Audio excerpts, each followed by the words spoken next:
Kuskus balungos sa babae.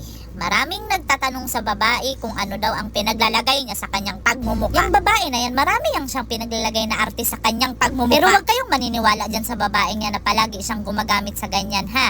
Kayang babaeng yan, tanghali na yan siya magising. Siyempre, dahil tanghali na magising ang babae, kay tamad man, ay hindi na yan siya makapaghilamos. Sa gabi naman sa sobrang puyat niya dahil tamad nga, hindi na yan siya maghihilamos minsan. Hindi, minsan madalas nga, kay tamad nga. Sasabihin ko rin pala sa inyo, yung babaeng yan, hindi yan siya mag-focus sa isang produkto lang. Kay bakit? Pati ang produkto magsasawa sa kanya. Pag palagi niya nang ginagamit, aayawan na siya ng produkto kay sobrang arte. Gusto nyo gayahin yung babae na mag-skincare bago ninyo atupagin yung mga skincare ninyo. Magpalit muna kayo ng punta ninyo ng mga bedsheet. Kay kahit kung ano-anong ipagpapahid ninyo sa pagmumuka ninyo, sa katawan ninyo, kung hindi malinis ang mga ginagamit nyo sa pagtulog, hindi rin yan i-epekto. Huwag nyo gagayahin ang babaeng tong umaasa lang sa makeup. Kay kulang sa bitamina, puyat palagi, walang sustansya ang kinakain.